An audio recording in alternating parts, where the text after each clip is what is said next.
Assalamualaikum warahmatullahi wabarakatuh. Hello everyone, welcome to our podcast. We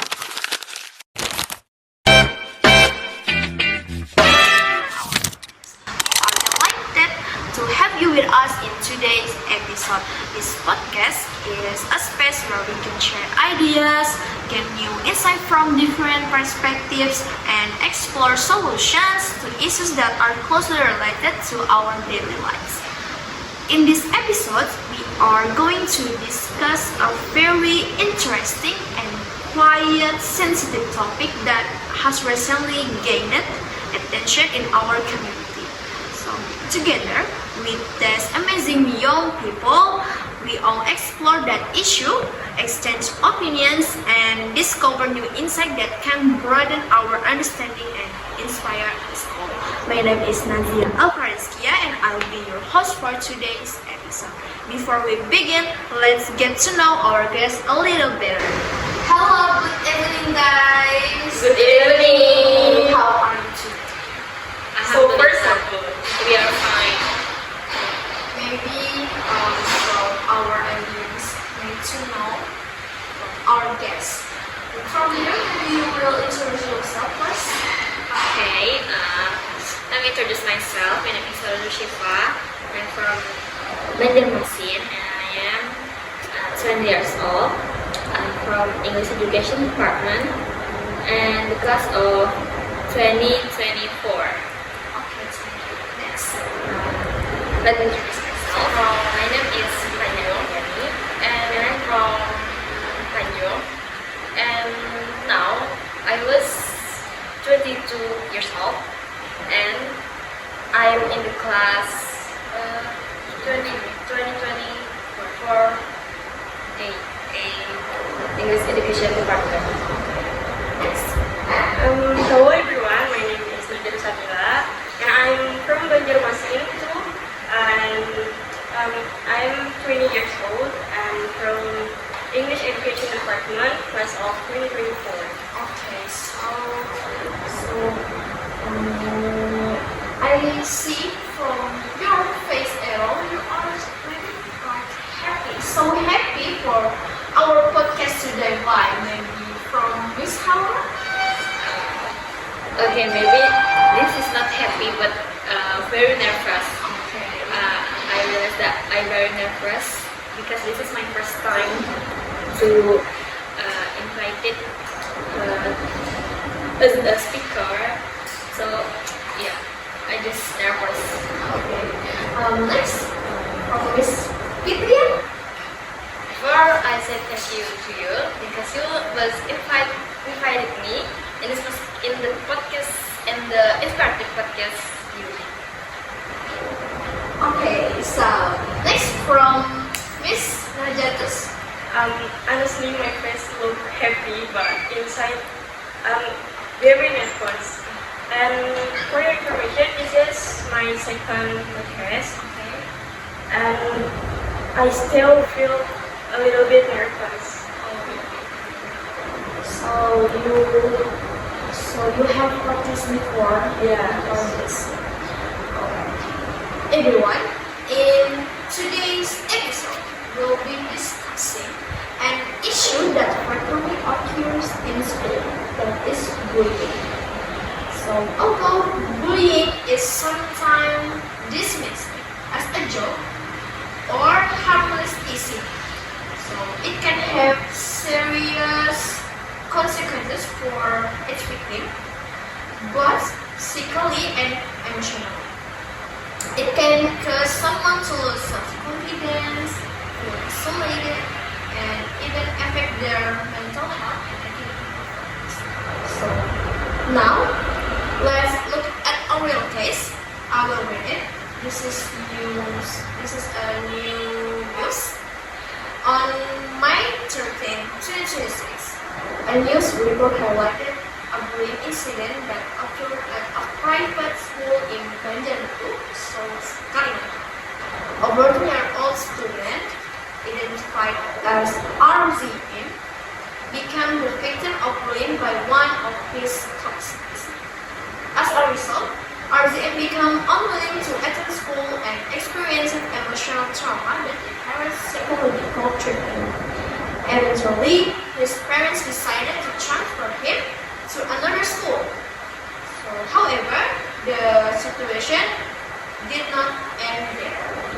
The victim's father was later reported to the police by the perpetrator's parents, who claimed that he had intimidated their child while addressing the bullying incident. According to Arzian's mother, the name is Hafizah, the bullying began in August 2025. So, because the harassment continued repeatedly, the victim's father eventually spoke to the perpetrator and asked him not to repeat his action. The perpetrator then reported the incident to his own father. So, in December 2025, Hafizah stated that her husband was summoned by the police, and she believed that the report filed by the perpetrator's parents was an overreaction. So, according to her husband simply gave a warning and didn't make any threats or engage in physical contact. After the report was filed, the victim's family attempted to settle the matter peacefully. However, the perpetrator's father refused and insisted on pursuing the case. By May 2026, the situation still had no clear resolution. Eventually, the victim's family decided to file a counter report.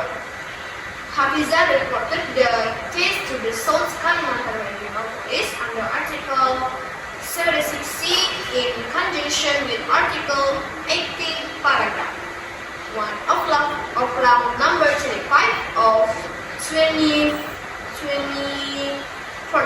on child protection. The family's legal representative, Eric Moffitt, stated this issue should not have escalated into a legal matter. It could have been resolved within the school environment. He also presented several pieces of evidence related to the bullying, including handwritten notes, communication records with the school, parental summons letters, psychological assessment results, medical certificates from hospitals and clinics, and documents related to the victim's transfer to another school. As of now, the case is still ongoing and its developments continue to be monitored. So, as young people and future educators, what are your thoughts on this issue? First, what should schools do to prevent bullying within the school environment? Maybe you can answer this question from Ms. Haura first. Okay, this is the hot news I ever hear in this year. From education, right? Yes, education. Yes. From school. Yes. If you look at the bullying case in Banjarbaru, I think schools have a important role in this case because school is the nearest place they have. So schools should not only focus on teaching subjects but also make students feel safe and comfortable, right? Because we will learn in school, so we must to have feel to safe in the school. So the school must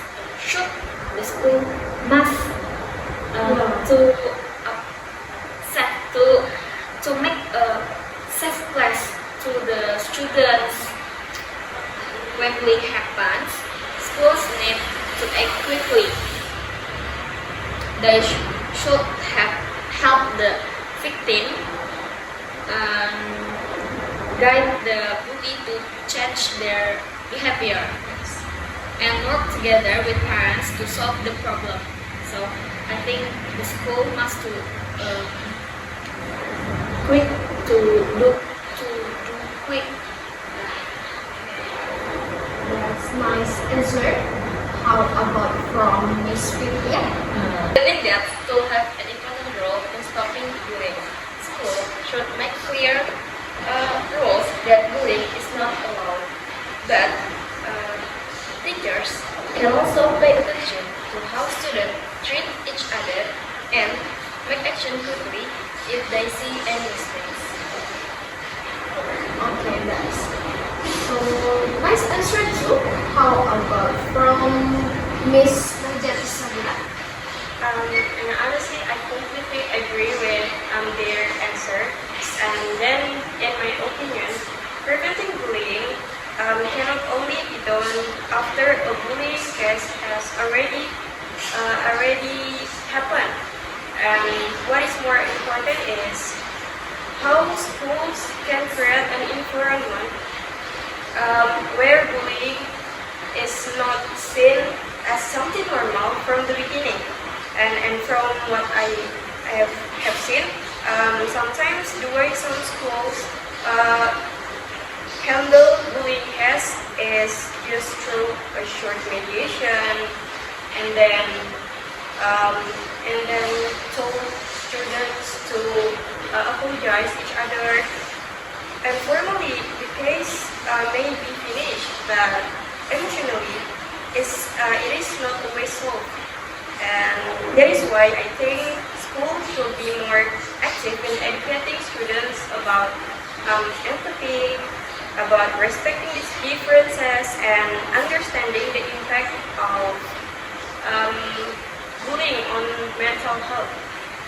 And besides that, the most important thing is to build a school culture, and where every student feels respected and safe, such as providing active counselor and having a safe reporting system. Okay, so from what I get, three answers from you all, the school should have been able to resolve the issue internally. Like from every noted state, this issue should not have escalated into a legal matter. It could have been resolved within the school internally. So the school must resolve first from internal, not until to external like that. So we need to second question. Do you think the law provides fair protection for victims of bullying? Why or why not? Miss Haura first. Last time I have the first answer, Okay. so I will give the first answer for Aya. Okay. So Miss Fitria first. In law, I believe that in Indonesia already provide fair protection for victims bullying. Already the victims are children, especially. We can see this law in the law number 35 of 2014, which said that everyone is prohibited from committing, allowing, and ordering violence against bullying.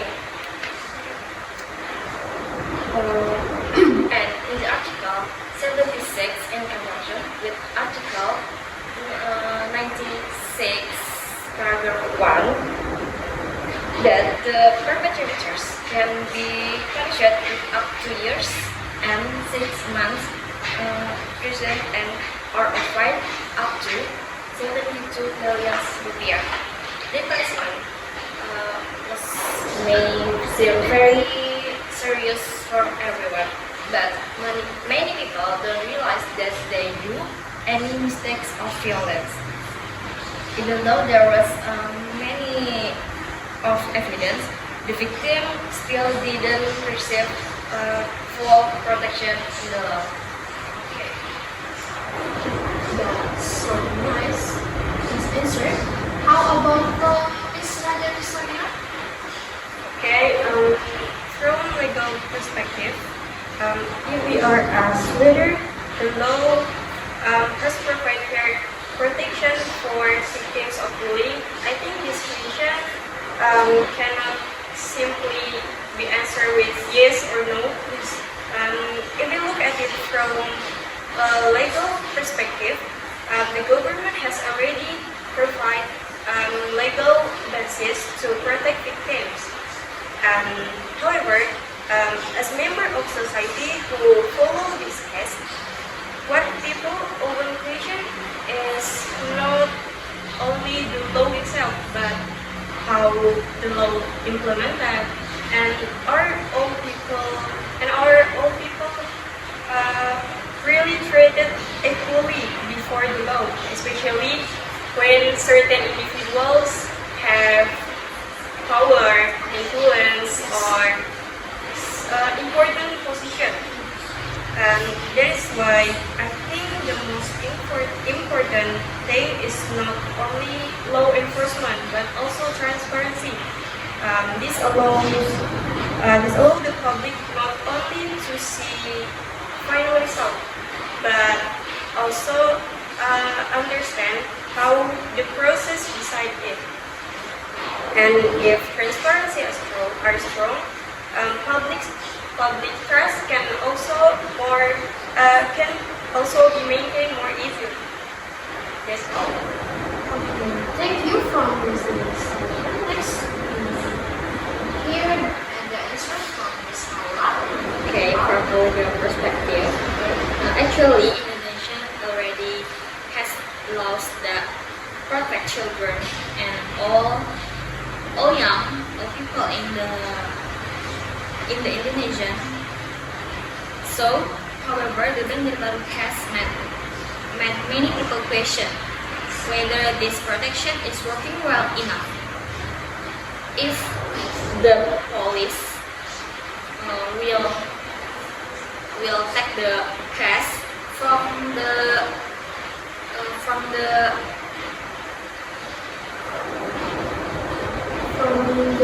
victims. turn. Yes. So we must to ask with this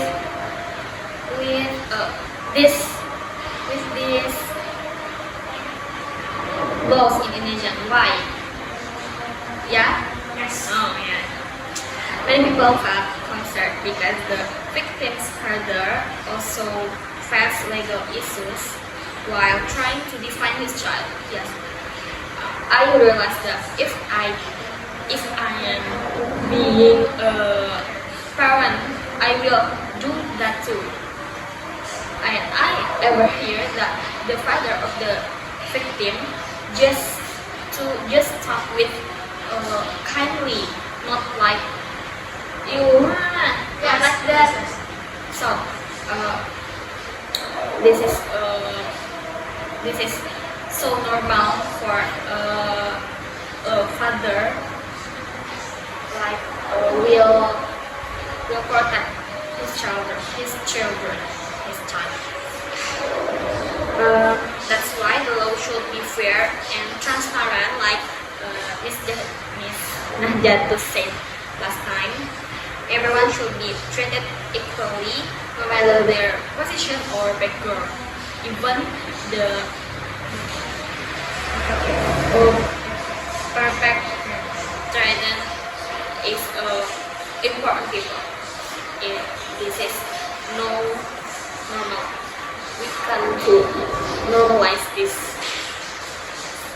And actually, we wish the victim will have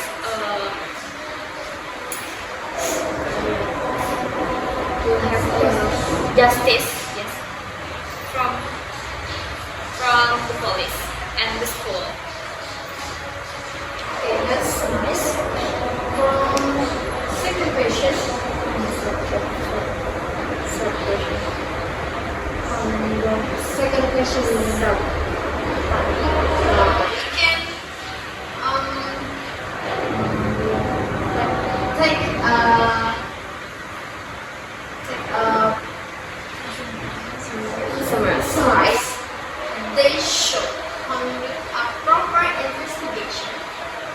determine who is truly at fault and often jump into conclusions too quickly. In my opinion, this issue also reflects the role of parenting. It's questionable that instead of taking responsibility for the child's actions, so the perpetrator's parents choose to report the victim's father. I don't think that was an ethical way to handle the situation. So, next to third question. How can young people use social media in a positive way to fight against bullying? From your perspective in the digital era. Maybe from Miss Nahjatussabila first. Okay, as we can see today, social media has already become a new space for bullying, whether in group section and group chats, comment section, or even social media stories. Sometimes a person becomes the target of jokes, joking again and again, and other people may think it is funny or just joke, but the person being targeted may not feel the same way, and I think first thing young people can do is be wiser when commenting online. And besides that, social media can also be used to spread awareness about bullying, share experiences, or support victims, so they know what they are not alone. And what is interesting is that nowadays public opinion can form more quickly. Sometimes the information that goes viral is not most complete information but most emotional one. And because of that, young people also need to use social media, and young people also need to learn how to think more critically and avoid judging too quickly, and continue to show empathy. And so, let's use social media to fight bullying, not only by creating campaigns or defending victims, but also by creating a digital space that is safer, healthier, and more respectful for everyone. Okay, that's nice answer from Ms. Nahjatussabila. And now I want to hear answer from Miss Haura's perspective. Okay, as a young people, we can use social media to fight bullying in a positive way. We can share information about the dangers of bullying, raise awareness, or support victims. We can support each other.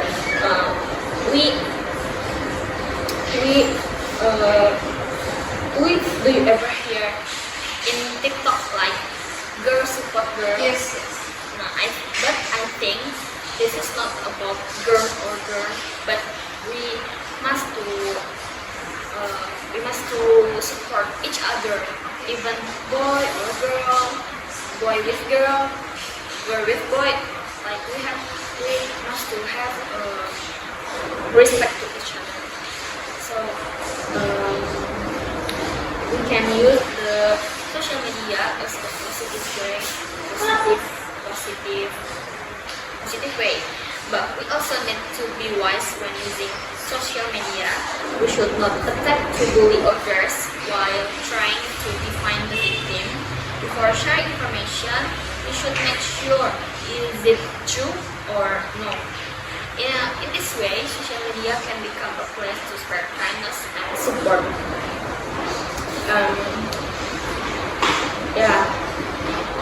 Okay. Yeah. Nice answer from Miss Fitria's perspective. As a young people, we can see social media to share positive message. We can make a post, videos, or campaign that encourage people to be kind and respect each other. We should also use social media wisely by thinking before we comment in the Reels or TikTok. And we can thinking if we share something by using social media in a positive way. We can help make the online world safer, friendlier, and free from bullying. Okay. So that's your answer. Excellent. Before we wrap up today's discussion, I would like to briefly summarize some of the valuable points shared by our guests. So, in conclusion, bullying is a serious issue that can have long-lasting effect on a victim's mental health, confidence, and education. So, this case highlights the importance of cooperation among schools, families, and legal authorities in addressing bullying fairly and effectively. As young people and future educators, we should promote kindness, respect, and responsible use of social media to help create a safer and more supportive environment for everyone. So, thank you to all of our guests for sharing such meaningful insights and experiences. And thank you to our listeners for staying with us throughout this episode. I am Nazia, Alfa, Rezkia, and it's been a pleasure being your host today. Thank you for listening. See you in the next episode. Assalamualaikum warahmatullahi wabarakatuh. Bye.